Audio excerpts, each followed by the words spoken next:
Hello and welcome to Physics with Amol sir. So this video is for class 10 and today is part 5 of our chapter light. So previously we have seen what is reflection and we have talked about reflection by concave mirrors, convex mirrors. Okay, and one very basic numerical also has been seen. In some later classes we will solve some more complicated numericals, but for now we are going to continue with the theory part. So this next part of this chapter is about refraction, okay, and that is what we are going to start today. So today we start with the topic of refraction and we are going to see the laws of refraction. Okay, so let's begin. First, what we mean by refraction. Okay, so to give you an idea of refraction, here are two images. The first image you would have seen whenever we have a glass of water. If it is a transparent glass, if you put a straw or if you put a spoon, the spoon looks to be bent, right, as you are seeing in the photograph right now. So this is what is due to refraction. Okay, here is the next image. This is image when light is passing from a glass slab. Okay, so it is a rectangular glass slab. When light is passing, you can see what is happening to the light. This is refraction. So what is refraction? We define refraction as the change in direction of light when it passes from one medium into another. That is the meaning of refraction. Now let us discuss what it means. So let us see what we mean by refraction. This rectangular shape, consider it is a glass slab. Okay, so we have a glass slab and there is air around the glass slab. PQ is a ray of light. So PQ is a ray of light that is traveling from air. When it is traveling from air, it encounters the glass slab. Now actually, PQ should be moving along this dotted line. But instead of moving along the dotted line, you see the direction changes. It goes to QR. So this change of direction, this bending of light, this is what we mean by refraction of light.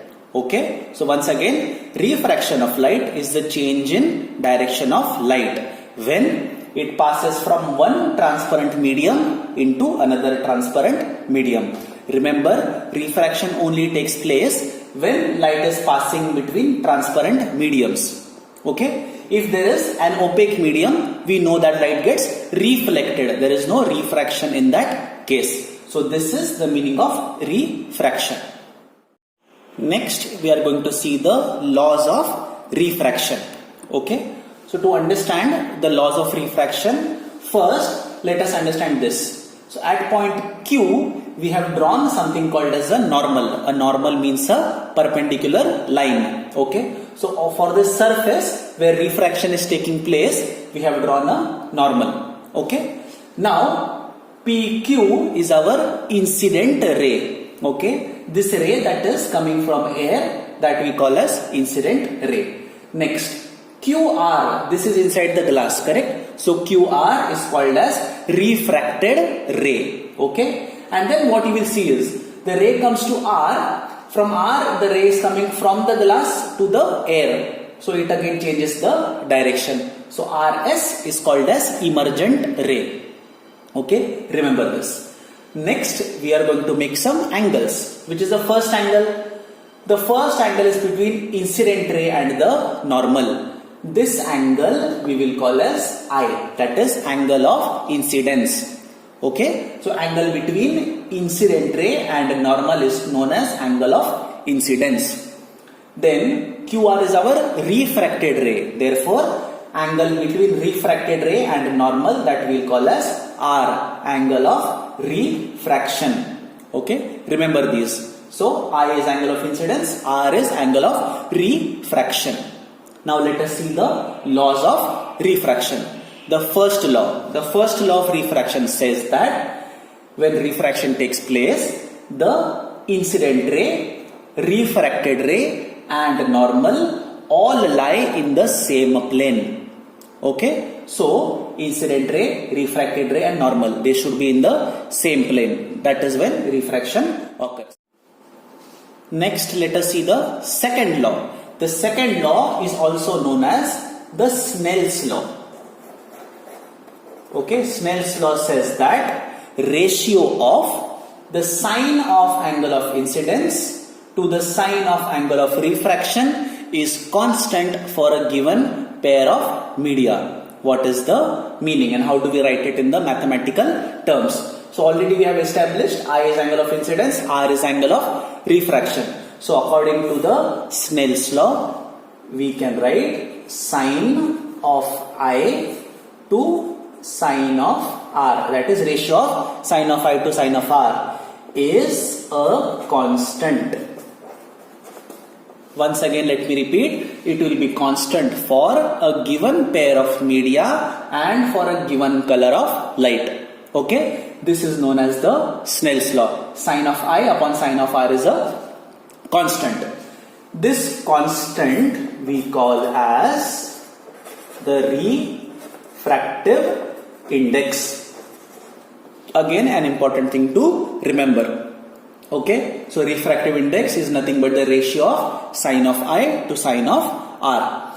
Refractive index is a property of the material. Okay, the material that we are studying, that material's property is termed by refractive index. I hope all that was clear.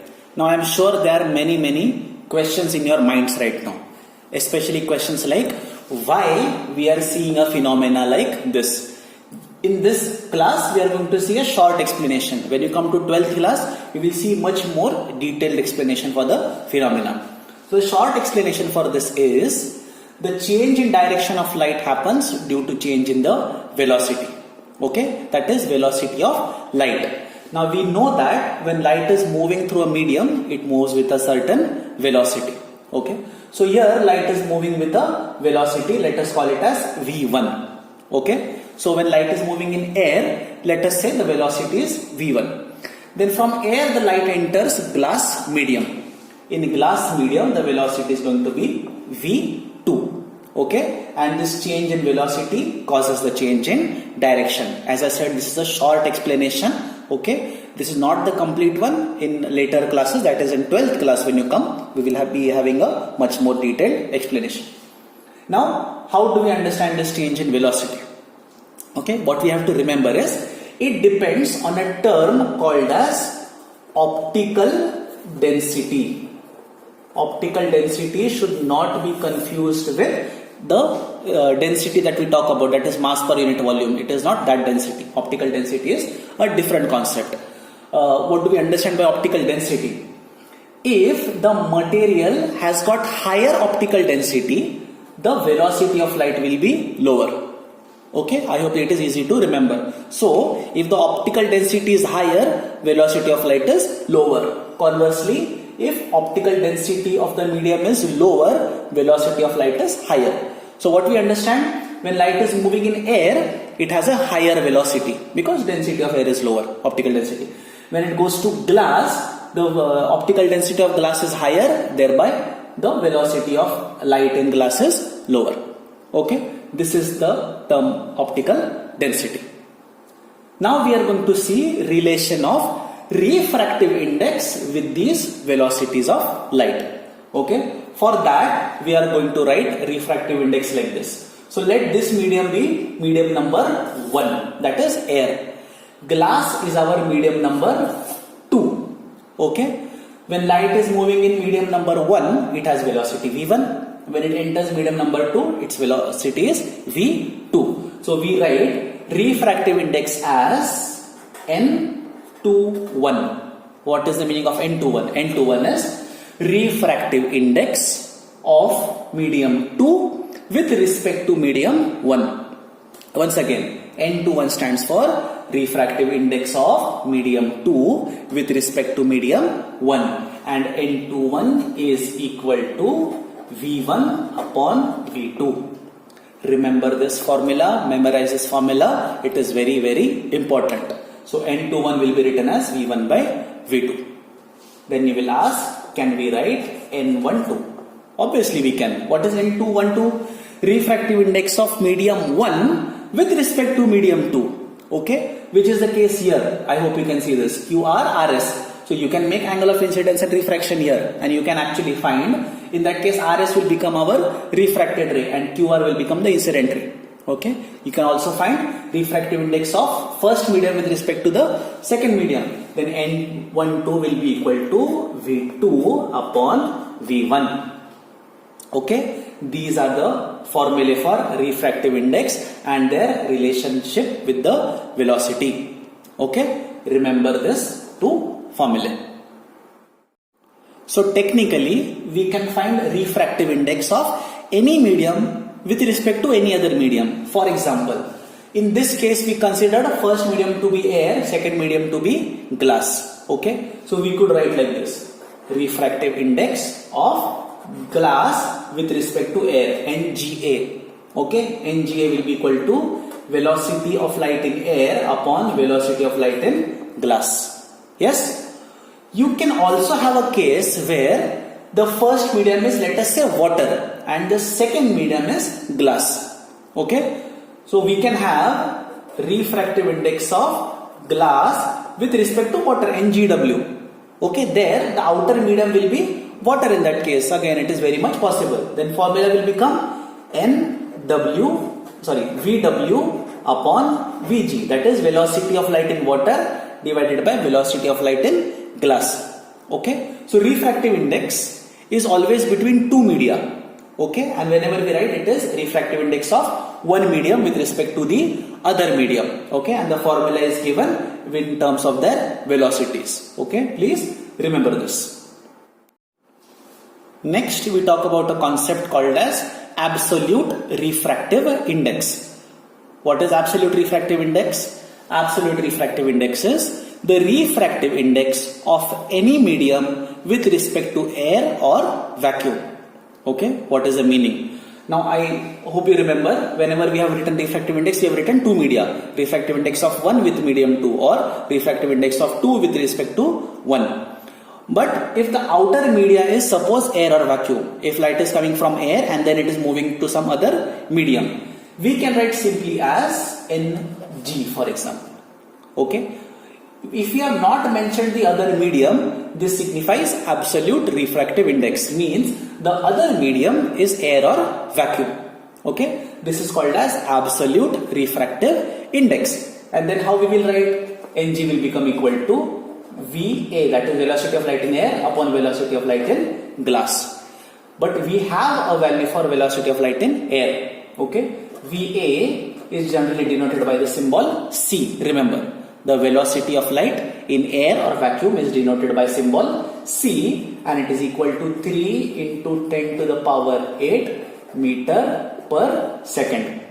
This is the velocity of light in air or vacuum. So therefore, absolute refractive index of glass will be equal to C upon Vg, that is velocity of light in glass. Okay, so here is a table of some absolute refractive indices of different kind of media. Okay, you don't have to memorize the table, it is just to give you an idea of the difference in the absolute refractive indices. The idea of absolute refractive index basically helps us to understand whether a medium, how optically dense a particular medium is. So you can see the optical density of glass is higher than optical density of water. Okay, so we can basically understand difference in the optical densities by understanding absolute refractive index. Another thing to remember, refractive index, it does not have any SI unit, as it is a ratio of similar quantities. Thereby, refractive index will be a unitless quantity. There is no unit for it. Okay, so please go through these topics once again. I know these concepts are very new for us, but you have to ensure that you are reading them once again, you are going through them, and make sure that you are reading from the textbook as well. In the next class, we are going to see some numericals, and we will also see refraction by lenses. Thank you.